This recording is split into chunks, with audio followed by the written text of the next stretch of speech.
Hi, welcome back to Burning River Bushcraft. Today we're going to be making some pine pitch glue. So on the way out into the woods this morning, I stopped and gathered all the materials to make pine pitch glue. Now there's several different variants, several different recipes. I've tried a few of them, and this one seems to work best for me, so that's what I'm going to stick with. I'll show you what's in the can. So I've seen recipes that are 50-50 pine sap and beeswax. I've seen recipes that are 50-50 charcoal and pine sap. But what works best for me is usually to add some type of like a binding agent, similar to like a fiberglass. So to add some type of plant material into the pine pitch seems like the fibers grab a little bit better, and it works really well. But this is all based around pine sap. So this is a big dry chunk of pine sap I just got this morning. You know, there are bark and you know, a little dirt and bugs and who knows what else mixed into this. So I am going to have to heat this up, get it liquefied, and skim off all the impurities. But I want as pure a pine sap as possible. So next up on the list is charcoal. So this is from a fire I just had yesterday. I don't really know if it matters if it's fresh charcoal or not. I've always used fresh charcoal. I've always thought there'd be less impurities, less water and moisture in it.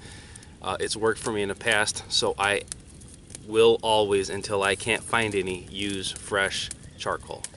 So the last item, the binder, which is going to be a natural plant fiber. You know, you can use straight up grasses, you can use cattails, you know, you could probably use inner barks.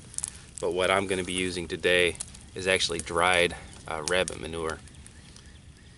Again, when it's in its dried state, seems like this works best for me. And I'm going to break that up. And, you know, it's pretty plant-based, pretty fibrous. It seems to be about the right consistency for me. It gives me enough fiber without being, you know, having crazy wild hairs all over the place. Seems like it works pretty good. No pun intended with the wild hairs with the rabbit poop. So probably not the best collection method, but I just used this old can, gathered everything up together. Now I'm gonna have to sort it out. So if you chose a different selection method and had different containers, you would not have to do this step. I'm just gonna use one glove for the pitch, one glove for the charcoal, and then I'm just gonna put the rabbit manure over to the side.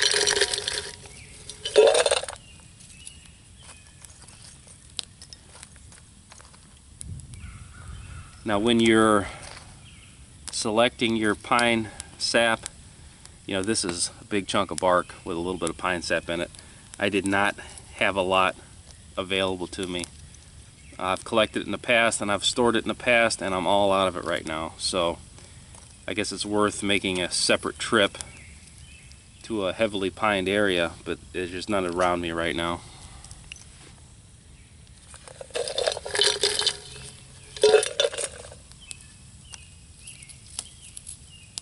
So I have my pine resin can sitting just outside the fire edge here.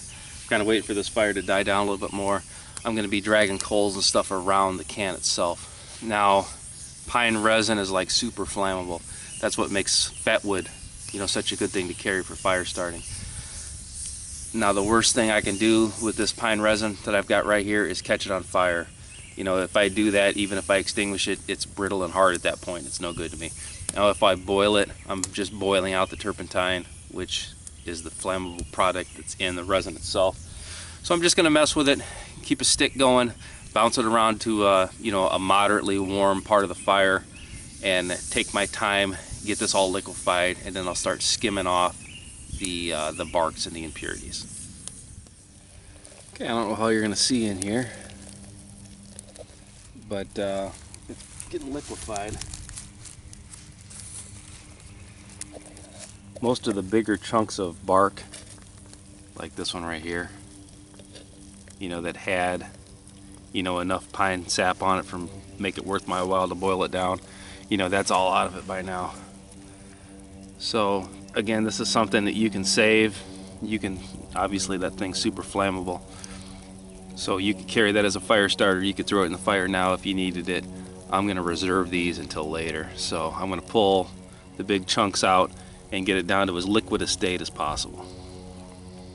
Okay, so here's the process of grinding down the charcoal. So I'm just taking the lump charcoal, you know, I've just got a random stick here, and I'm just kind of doing a rolling pin action. I want as fine a powder as I can get. Now I've got way more charcoal than I do pine sap, so I'm going to pick through and take the pieces out and just use the fine dust rather than worry about processing every little bit up. I'm just going to rough sort it and take what I need. Alright, so I'm down to pretty much just liquid right now. I don't know how well that's going to show up, but there's not a whole lot of it.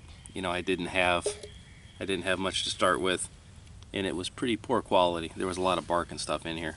So now, just pinch at a time, I'm going to add the charcoal and then mix it up. Now I'm just looking to solidify it at this point. Not truly solidify it, just make it more of a solid than a liquid.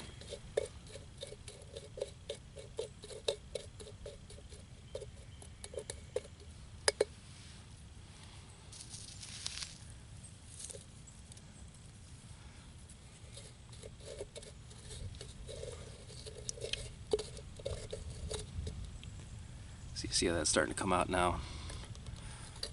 Still runny enough where it just runs right off the stick, and that's what I want. I don't want to make this stuff too thick yet because I have not added, you know, the manure to it yet.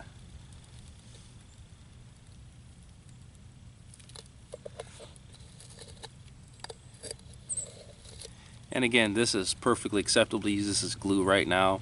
You know, this is a good waterproofing also.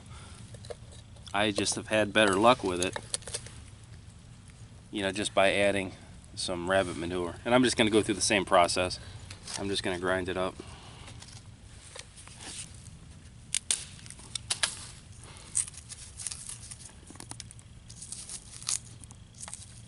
So I've got the can back on the fire just to kind of get that liquidy again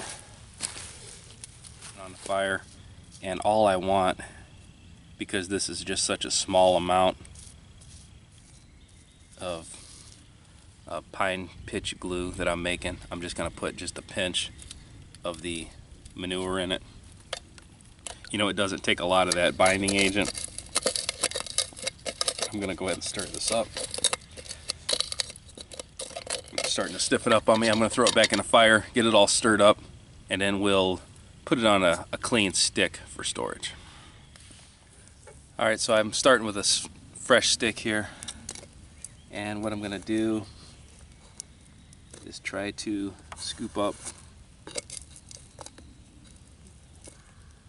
some of the pitch itself.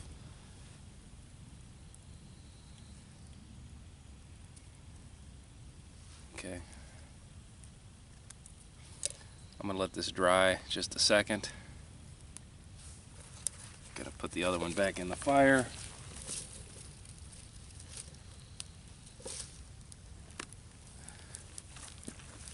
So now I'm going to build this up. I'm going to, you know, let this dry just a little bit, go back in, let it build up with some of the liquidy pine pitch glue, pull it out, let it dry. Keep going until I get all of it that I can out of the can.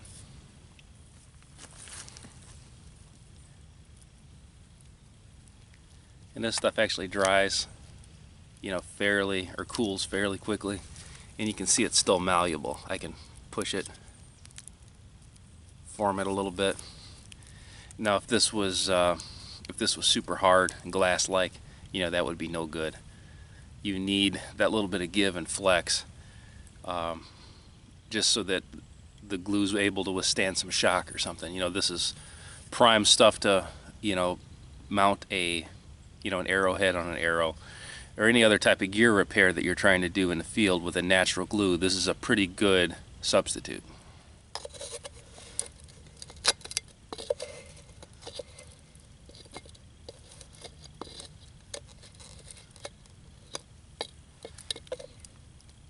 I'm not going to get a ton more out of this. This did not make as much as I was hoping for. You know, the pine resin that I was able to gather, it was marginal. You know, I had a lot more bark than I did resin.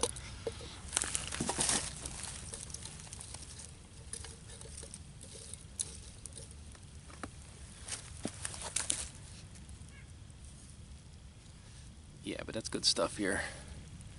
You can see I'm able to, you know, still manipulate that and move it around a little bit with my thumb. So I can form this on this stick, and then this can go in my gear. You know, it's completely dried. It's not going to come off. It's not going to, you know, get anything dirty in there. I can pull it out, you know, warm it over a fire, and then just essentially use this like a hot glue stick. In an emergency, you know, this is super flammable, so I could either peel some of this off and use it as a coal extender, or I could just light this with a Bic, throw it right into a, you know, a marginal stick bundle, and it's going to go up pretty quick. Now I'm just going to put it over the fire real quick, just dance it along the flames, and that's going to glaze the exterior. That's going to make it a little more durable when it's riding in my pack.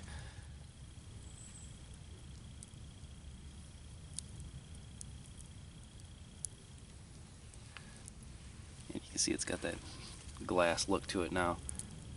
I'm not going to mess with that. I got the shape I wanted when it was still malleable. I just put right in the fire to glaze it a little bit. You got to be real super careful because this is like ridiculously flammable. All right, so pine pitch glue. This is one of the primitive skills that I consider mandatory. You know, if you're going to spend a lot of time in the woods, you need to be able to do this. It's not hard to do. It's super functional. You know, when you have it and have access to it, you'll find out how many uses you can do for it. So this is obviously not enough. I'm going to have to make a trip out to some pine areas, maybe try to collect some more.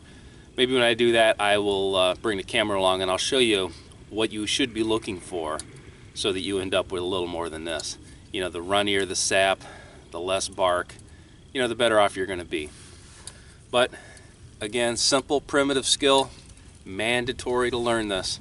This has been Jamie Boggs with Burning River Bushcraft. See you next time.